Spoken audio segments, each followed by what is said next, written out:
La desconocida historia del Concilio Vaticano II, contada por uno de sus protagonistas.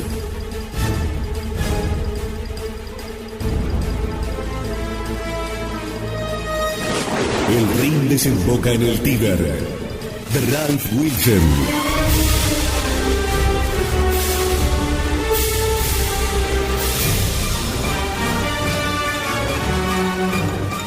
El Rin desemboca en el Tíber. Un sacerdote verbita narra, como encargado de prensa del concilio, los hechos que demuestran el golpe de estado de los modernistas y la anomalía del concilio que pretendió la legalidad de la herejía modernista.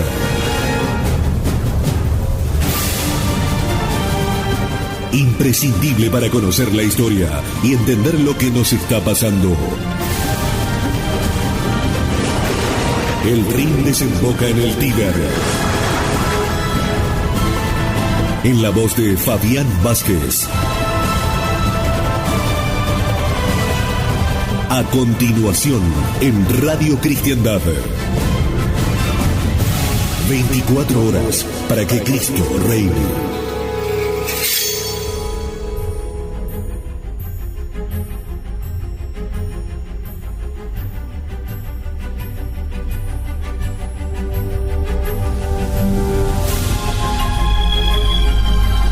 El Rin desemboca en el Tíber.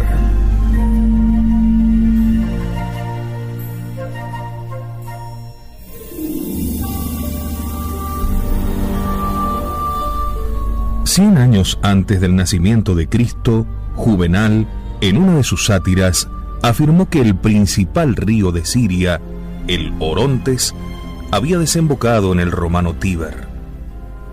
El poeta quería significar con esto que la cultura siria, a la cual él despreciaba, había conseguido penetrar la cultura de su amada Roma.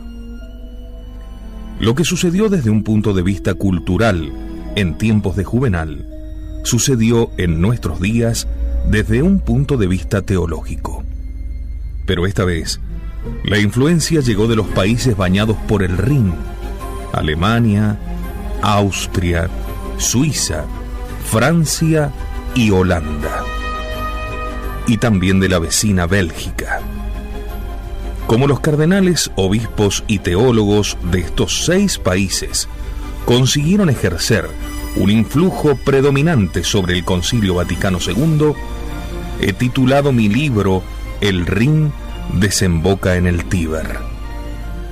La opinión pública sabe muy poco de la poderosa alianza establecida por las fuerzas del Rin, un factor que influyó de forma considerable sobre la legislación conciliar, y se ha oído hablar todavía menos de la media docena de grupos minoritarios que surgieron precisamente para contrarrestar esa alianza. Siendo tan pequeño el conocimiento de este aspecto del concilio, y puesto que a las actividades de dichos grupos se dedica una parte notable de este trabajo, elegí como subtítulo El Concilio Desconocido.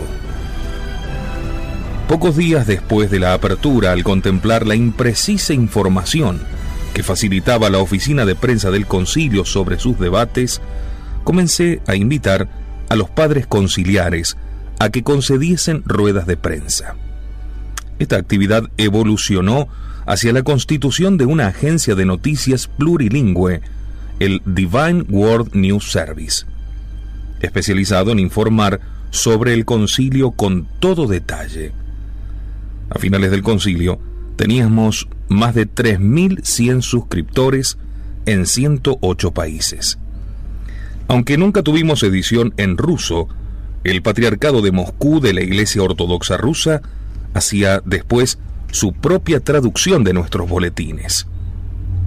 Como sacerdote y periodista familiarizado con bastantes idiomas, y como miembro de los Misioneros del Verbo Divino, una congregación misionera internacional y multirracial, disfrutaba de oportunidades casi ilimitadas para estar en contacto personalmente con los padres conciliares. Pronto conocieron la imparcialidad de mis informes y en consecuencia me suministraban información tanto los conservadores como los liberales. De hecho, con frecuencia los grupos minoritarios me buscaban y me facilitaban sus exclusivas. Para escribir esta historia, he tenido acceso a todos los documentos oficiales que fueron entregados a los padres conciliares durante las 4 sesiones. Además, pude consultar correspondencia privada y oficial, las actas de las reuniones y muchos otros documentos difundidos por las conferencias episcopales. Escribir este libro en Roma ha resultado ser extremadamente beneficioso, porque mucha información adicional solamente estuvo disponible una vez finalizado el concilio. Para terminar, quisiera expresar mi agradecimiento al editor por su interés y también a todos aquellos que de una forma u otra han contribuido a la realización de este trabajo. Mi gratitud más especial va dirigida a los innumerables padres conciliares, expertos, miembros de la Curia Romana y colegas periodistas que durante aquellos 4 años me prestaron su ayuda de tantas formas diferentes. Ralph Wilhelm.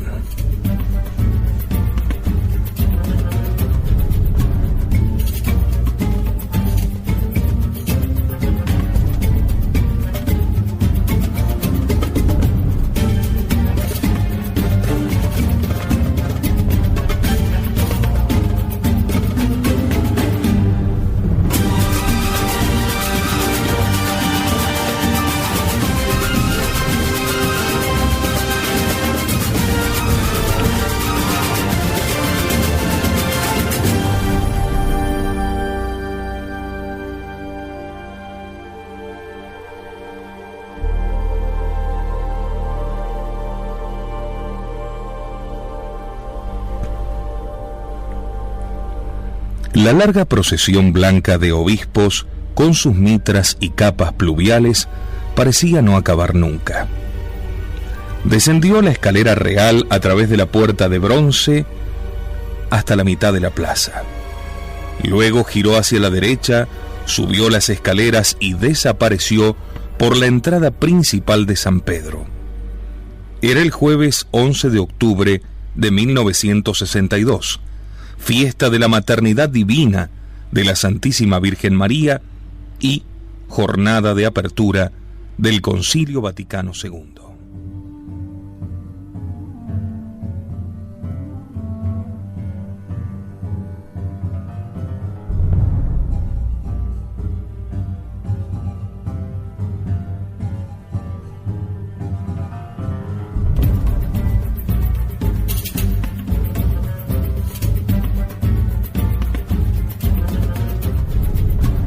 Las piedras del pavimento de la plaza estaban húmedas y brillantes a causa de la lluvia caída durante toda la noche. Pero el refulgente sol de la mañana las secó rápidamente. Yo me encontraba en la escalera principal viendo pasar a los 2.400 padres conciliares. En su mayor parte estos hombres resultaban desconocidos fuera de su diócesis, pero algunos de ellos, por lo que habrían de decir o hacer, estaban destinados a perdurar para siempre en la historia de este concilio. Nombres como Frings, Ottaviani, Lienard, Meyer, Bea, Suenens, Ledger, Máximos y Sigod eran tan solo unos pocos de cuantos no habrían de pasar al olvido nunca más.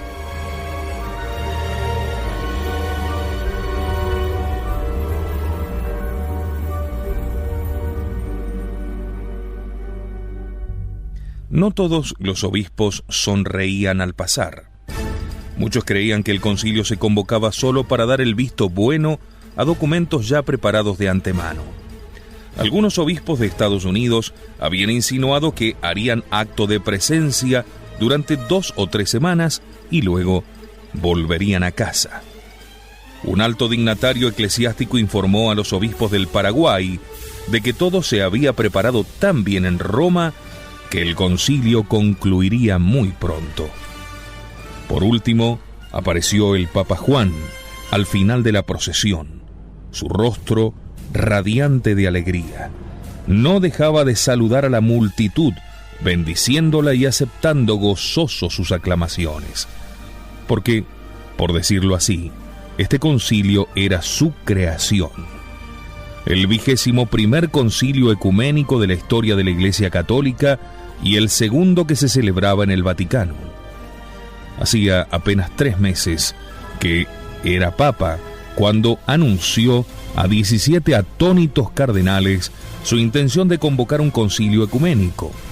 Era el 25 de enero de 1959, en el monasterio benedictino anexo a la Basílica de San Pablo Extramuros. Ante la entrada principal de San Pedro, descendieron la silla gestatoria y él continuó recorriendo a pie la larga nave. Los padres conciliares, que ya habían ocupado sus lugares en la inmensa aula conciliar, que tiene 23 metros de ancho por 190 metros de largo, le aplaudían y vitoreaban al pasar. Representaban a todos los continentes: Norteamérica, el 14%, América del Sur, 18%, América Central, 3%, Europa, 39%, Asia, 12%, África, 12% y Oceanía, 2%. Cuando el Papa Juan alcanzó el altar que presidía el aula, se arrodilló para rezar. Entonces tuvo lugar la primera oración oficial del Concilio Vaticano II, el Veni Creator Spiritus, con la cual el Papa y los padres conciliares pidieron de consuno al Espíritu Santo su iluminación y dirección para la tarea que tenían por delante. Luego se celebró la Santa Misa, tras lo cual, según una costumbre que se remonta a los primeros concilios, los evangelios fueron solemnemente entronizados sobre el altar. Por último, el Papa Juan pronunció su alocución de apertura. Dijo confiar en que la Iglesia obtendría del concilio nuevas energías y nuevas fuerzas, y miraría intrépida al porvenir. Su contagioso optimismo estalló cuando dijo: disentimos de esos profetas de calamidades que siempre están anunciando infaustos sucesos como si fuese inminente el fin de los tiempos. Siguió diciendo el Papa Juan: van diciendo que nuestra hora, en comparación con las pasadas, ha empeorado, y así se comportan como quienes nada tienen que aprender de la historia, la cual sigue siendo maestra de la vida. Porque la historia, declaró el Papa, mostraba que en realidad las cosas no habían sido mejores en el pasado. El Papa Juan no deseaba dejar ninguna duda sobre su ortodoxia. Afirmó: la tarea principal del concilio es esta, que el sagrado depósito de la doctrina cristiana sea custodiado y enseñado en forma cada vez más eficaz. Además, la Iglesia nunca debe apartarse del patrimonio sagrado de la verdad recibida de los padres. Al mismo tiempo, decía el Papa Juan, tiene que mirar al presente, considerando las nuevas condiciones y formas de vida introducidas en el mundo moderno que han abierto nuevas rutas al apostolado católico. El concilio, declaró, no debía ocuparse de exponer punto por punto la doctrina básica de la Iglesia, tal como había sido enseñada por teólogos antiguos y modernos. Para eso, añadió, no era necesario un concilio. Insistió en que debía tener lugar una adhesión renovada, serena y tranquila a todas las enseñanzas de la Iglesia, en su integridad y precisión, como todavía aparecen en las actas conciliares de Trento y del Vaticano I. El Papa llegó luego a la sección más importante de su alocución.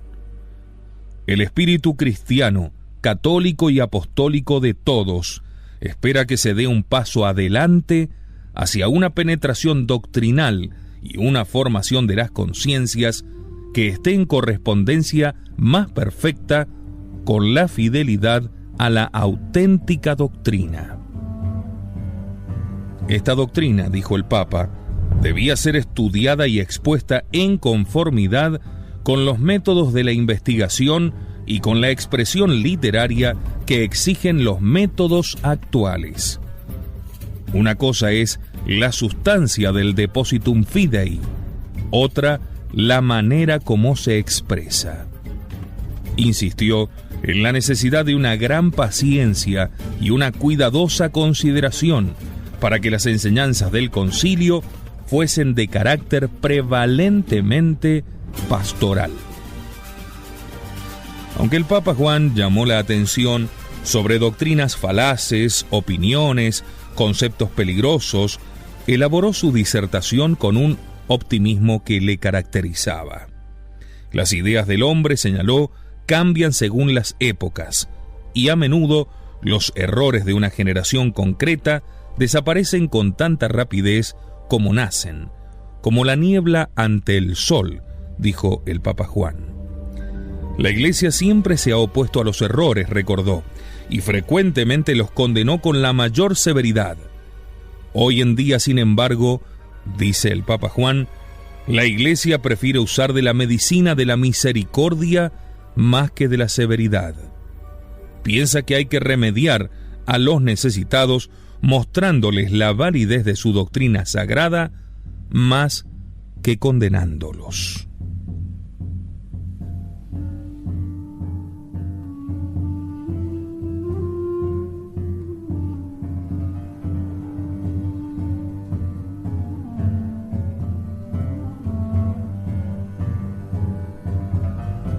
También dijo el Papa Juan: creo firmemente que los hombres se hallan más convencidos del máximo valor de la dignidad de la persona humana y de su perfeccionamiento y del compromiso que esto significa.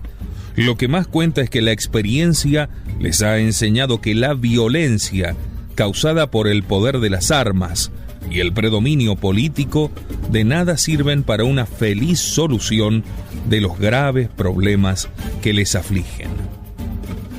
En conclusión, recordó a los padres conciliares su obligación de responder a las inspiraciones del Espíritu Santo, de modo que su trabajo respondiese a las expectativas del momento y a las necesidades de los pueblos del mundo. Ello pide de vosotros serenidad de ánimo, les dijo, concordia fraterna, moderación de los proyectos, dignidad en las discusiones y sabiduría en las deliberaciones. El escenario estaba preparado. Las tareas del Concilio Vaticano II podían comenzar. Se anunció que la primera congregación general se abriría el sábado 13 de octubre a las 9 de la mañana. El Rin desemboca en el Tíber. En la voz de Fabián Vázquez. El Rin desemboca en el Tíber. En la voz de Fabián Vázquez.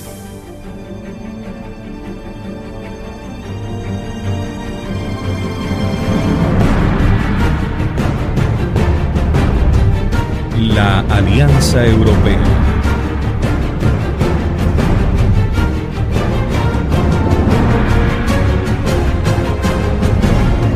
La Alianza Europea.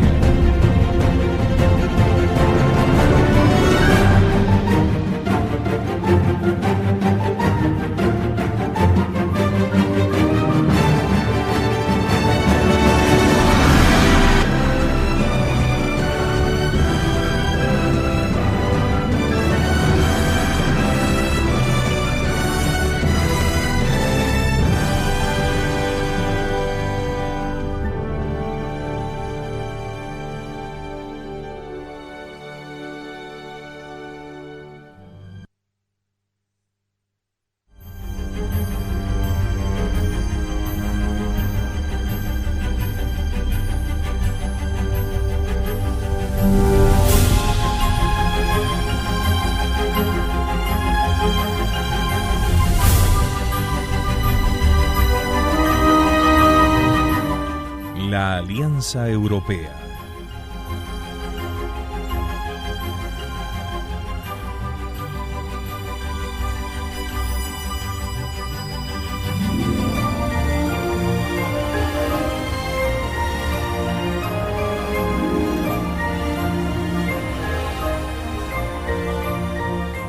La cuestión crucial que se planteaba ante los padres conciliares era la composición de las 10 comisiones conciliares.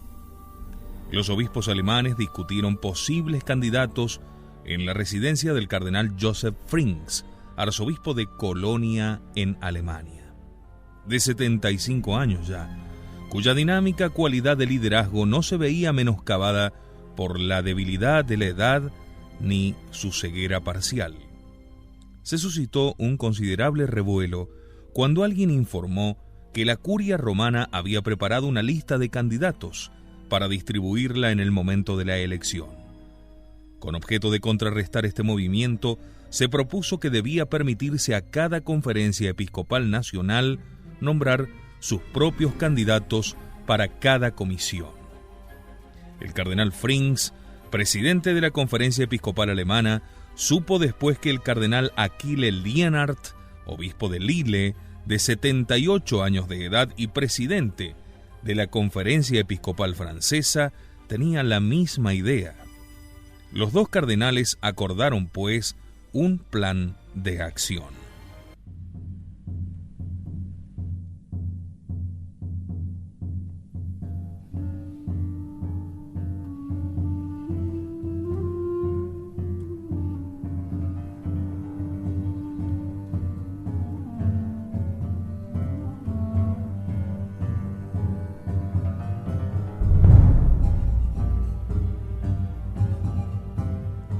Tras la misa que abrió la primera congregación general el 13 de octubre, los padres conciliares recibieron 3 folletos preparados por el Secretariado General. El primero contenía una relación completa de los padres conciliares, todos ellos elegibles a menos que ocuparan ya algún puesto. El segundo era una lista de los padres conciliares que habían participado en las diversas comisiones preparatorias del concilio.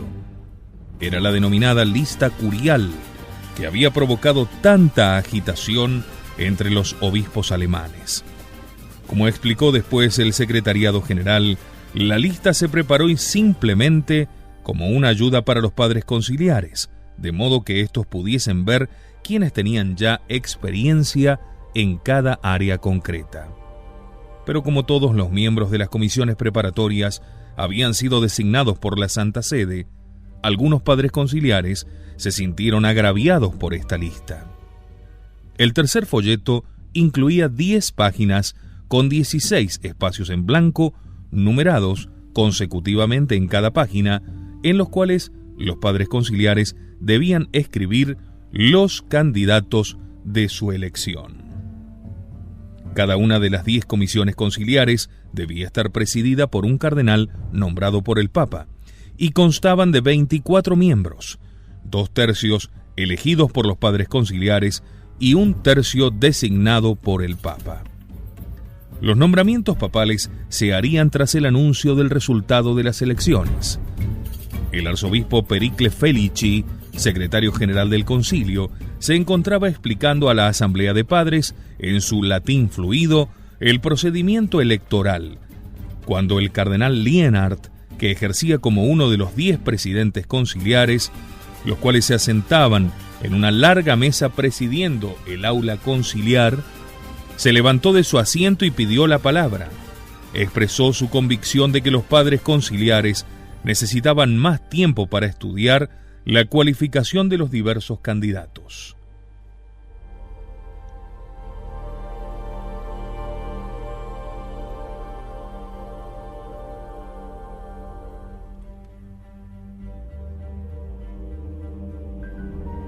Según explicó, tras consultar con las conferencias episcopales nacionales, todos sabrían quiénes eran los candidatos más cualificados y sería posible votar con conocimiento de causa. Solicitó un aplazamiento de algunos días para la votación. La sugerencia fue recibida con aplausos y tras un momento de silencio, el cardenal Frings se levantó secundando esa moción.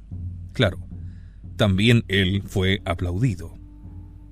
Tras una apresurada consulta con el cardenal Eugene Tisserand, quien como primero de los presidentes del concilio dirigía la asamblea, el arzobispo Felici anunció que la presidencia del concilio había accedido a la petición de los dos cardenales. Y entonces la sesión fue suspendida hasta las 9 de la mañana del martes 16 de octubre. El primer encuentro de trabajo, incluida la misa, había durado solo 50 minutos. Al salir del aula conciliar, un obispo holandés voceó a un sacerdote amigo suyo desde alguna distancia: «Esta ha sido nuestra primera victoria». Las diferentes conferencias episcopales nacionales se pusieron inmediatamente a trabajar en la confección de sus listas.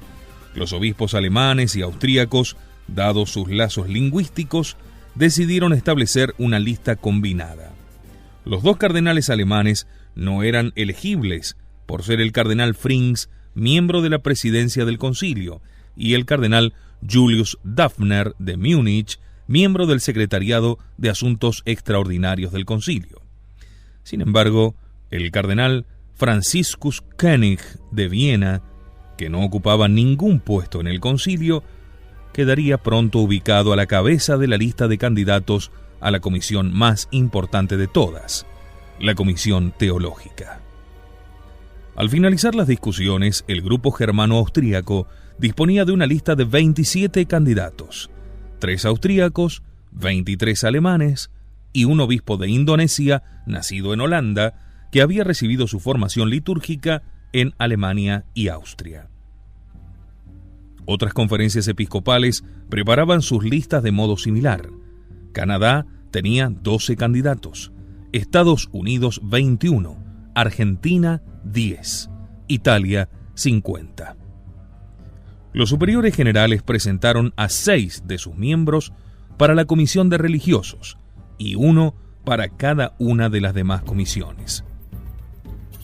Sin embargo, al irse formando las listas, el elemento liberal del concilio comprendió con inquietud que su propuesta de elaborar listas separadas por conferencias episcopales no constituía una salvaguarda real contra el dominio ultraconservador de las comisiones. En efecto, en aquellos tempranos días del concilio, se pensaba que países como Italia, España, Estados Unidos, el Reino Unido y Australia y todo Iberoamérica se iban a alinear con los conservadores. Solo Italia tenía en torno a 400 padres conciliares, los Estados Unidos unos 230. España cerca de 80, Iberoamérica casi 650. Europa tenía entonces más de 1100, donde se incluían los italianos y españoles. África, con sus casi 300 votos, estaba en el alero y podía ser ganada para cualquiera de los dos bandos. Tales consideraciones impulsaron a los obispos de Alemania, Austria y Francia a proponer una lista combinada con los obispos de Holanda, Bélgica y Suiza.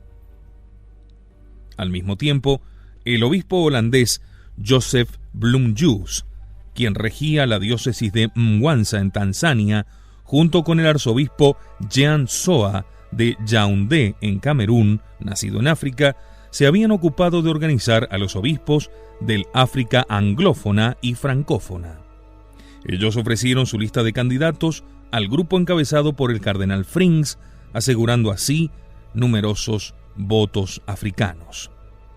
Los 6 países europeos, que formaban ahora una alianza de hecho, aunque no nominal, encontraron candidatos adicionales de tendencia liberal entre cardenales, arzobispos y obispos de otros países. Así incorporaron en su lista a 8 candidatos de Italia, 8 de España, 4 de los Estados Unidos, 3 del Reino Unido, 3 de Australia y 2 de Canadá, India, China, Japón, Chile y Bolivia. Otros 5 países estaban representados con un candidato cada uno y África por 16. Esta lista del cardenal Frings vino a ser denominada la Lista Internacional y contenía 109 candidatos cuidadosamente seleccionados para garantizar una amplia representación de la Alianza Europea en las 10 comisiones.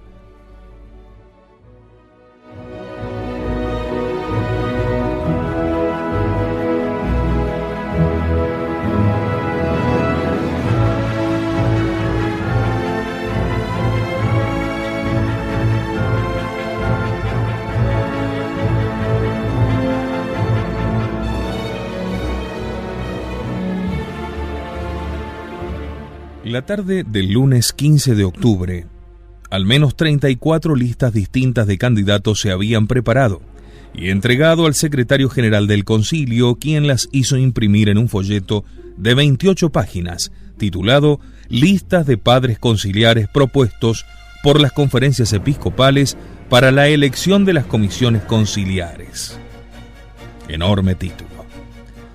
Todo el martes 16 de octubre se empleó en introducir los nombres de los 160 candidatos en las urnas.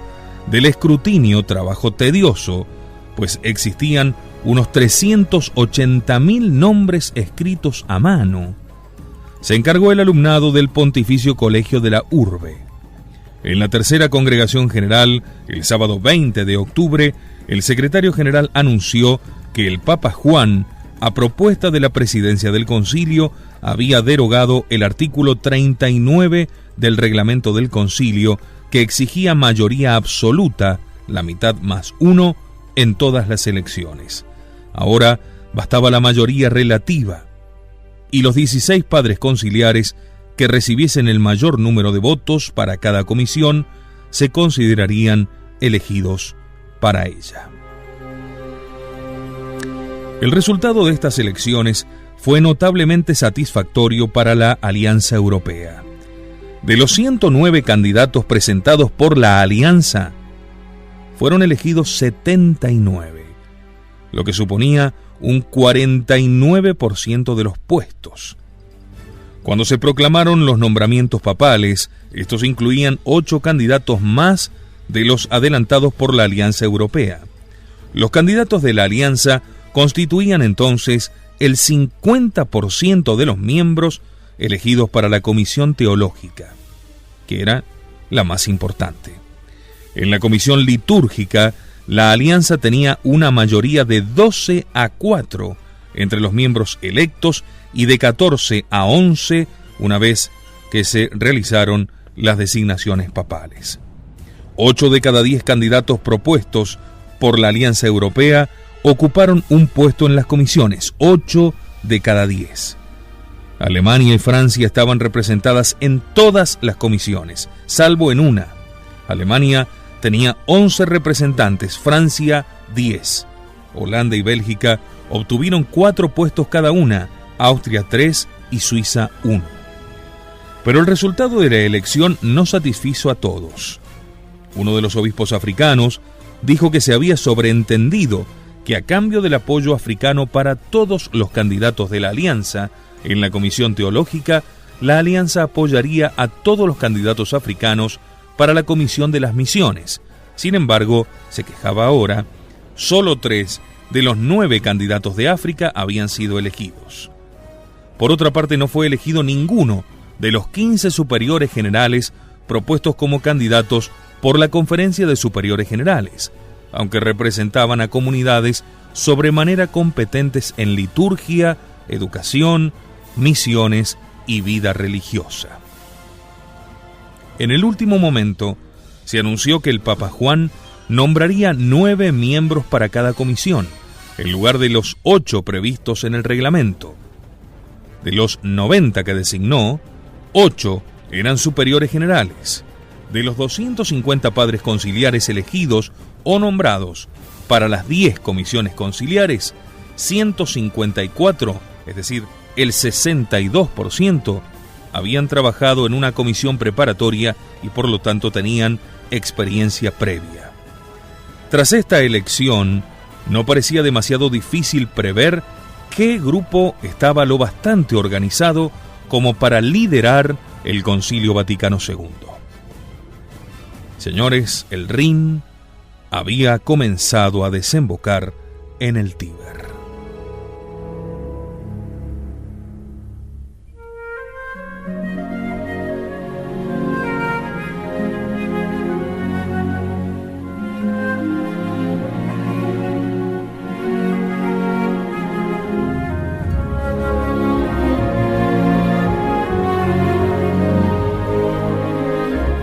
El trabajo del concilio consistía, por decirlo con brevedad, en examinar los esquemas, es decir, los borradores previos de las constituciones y decretos, y luego enmendarlos, aceptarlos o rechazarlos. Para entender lo que suponía rechazar un esquema, lo cual ocurrió a menudo durante la primera sesión, debemos contemplar el pasado de los esquemas, que fueron preparados durante un periodo de 3 años y 5 meses de intenso trabajo previo a la apertura del concilio. La primera fase del trabajo comenzó el día de Pentecostés, 17 de mayo del año 1959. El Papa Juan creó una comisión antepreparatoria presidida por su experto secretario de Estado, el cardenal Domenico Tardini, para auxiliarle en la determinación de las materias objetivas del concilio. El derecho canónico estipula que es responsabilidad del Papa establecer las materias y también los procedimientos que deben seguirse en un concilio ecuménico. El Papa eligió como miembros de la comisión a un representante de cada una de las 10 sagradas congregaciones de la Curia Romana y como secretario designó a otro muy diestro miembro de la Curia Romana, Monseñor Felici. 12 días después de su nombramiento para la presidencia de la comisión antepreparatoria, el cardenal Tardini invitó a las sagradas congregaciones de la Curia Romana a realizar un estudio amplio de todas las materias de su competencia y a plantear propuestas concretas sobre los asuntos que considerasen podía ser útil presentar a las futuras comisiones preparatorias. 3 semanas más tarde, envió 2.593 copias de una carta a otros tantos prelados de todo el mundo, informándoles de que el Papa Juan XXIII deseaba su consejo en la elaboración del elenco de temas que debían discutirse en el concilio. En principio, el cardenal Tardini había planeado enviar un cuestionario indicando los temas apropiados, pero cuando supo cuánto deseaba el Papa crear una atmósfera de libertad y discusión abierta, entonces decidió lo contrario. Añadió en su carta que los prelados eran libres de consultar a clérigos prudentes y expertos la formulación de sus respuestas. La carta no solo fue enviada a quienes gozaban del derecho de asistencia al concilio en virtud del derecho canónico, sino también a obispos auxiliares, vicarios y prefectos apostólicos y también superiores generales de congregaciones religiosas no exentas. En junio de 1959, el cardenal Tardini invitó a los rectores de las universidades católicas y a los decanos de las facultades de teología de Roma y de todo el mundo, que eran 62 en total, a preparar una serie de estudios sobre cuestiones que considerasen especialmente oportunas e importantes. Les dijo a los rectores y decanos de Roma: por lo que podemos prever a día de hoy, es más que probable que el concilio tenga un carácter práctico más que dogmático, pastoral más que ideológico, y que dará normas más que definiciones. Ello no impide la posibilidad o necesidad de recordar y reafirmar aquellos puntos de doctrina más importantes en nuestros días y que son hoy más atacados. Tampoco impide la posibilidad o necesidad de plantear resúmenes y recordatorios rápidos y serenos de los principios doctrinales antes de establecer las normas prácticas. Monseñor Felici envió una segunda carta a los prelados que con fecha 21 de marzo de 1960 aún no habían respondido. El pontífice que personalmente a la conducción y preparación de las actividades del concilio le estaría muy agradecido si respondiese. Adjuntaba una copia de la carta enviada por el cardenal Tardini 9 meses antes. Solamente se recibió el 77% de respuestas a las 2 cartas. Las respuestas más numerosas llegaron desde México, España, Irlanda, Congo e Indonesia. Los Estados Unidos respondieron en un 70%, Canadá en un 69%. Estos porcentajes fueron bajos a causa de la pobre respuesta de los obispos y arzobispos auxiliares en ambos países. La respuesta de los titulares de diócesis y arquidiócesis en los Estados Unidos fue del 89%. En Alemania llegó al 100%. Monseñor Felici trabajó calladamente con 9 asistentes en una oficina de 10 habitaciones situada a la sombra de San Pedro. Su tarea consistía en clasificar y resumir las recomendaciones que llegaban por correo. Primero se fotocopiaban las cartas y luego se archivaban los originales. Las fotocopias se dividían en secciones y se clasificaban por materias.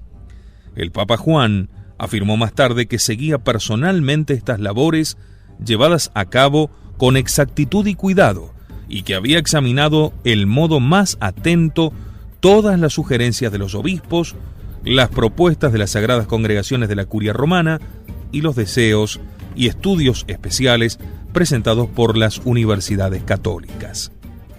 La respuesta de los prelados llenaban 8 gruesos volúmenes, los de las universidades y facultades de teología 3, y los de las sagradas congregaciones de la Curia Romana 1. Añadidos a estos 12 volúmenes, uno contenía todas las declaraciones del Papa Juan concernientes al concilio, 2 incluían un análisis de las propuestas de los prelados y uno constituía el índice. Estos 16 volúmenes de casi 10.000 páginas servirían como base para el trabajo de las futuras comisiones preparatorias. Monseñor Felici y su equipo completaron todo este trabajo en el espacio de un largo año. La comisión antepreparatoria estaba ahora en disposición de indicar qué materias debían someterse a estudio en el concilio. También podía sugerir, y era otra de sus misiones, qué estructura organizativa exigiría llevar a cabo la segunda fase del trabajo preparatorio del concilio. Tras la reunión de 10.000 páginas de respuestas de obispos de todo el mundo, de un año de trabajo detrás de una inmensa congregación, ahora se llegaba, gracias a la avanzada del Rin, a destruir todo el trabajo previo. Y entonces el concilio se hizo autocéfalo. He aquí el primer gran incidente que demuestra la ilegalidad del concilio más anómalo en la historia de la Iglesia Católica, el Concilio Vaticano II.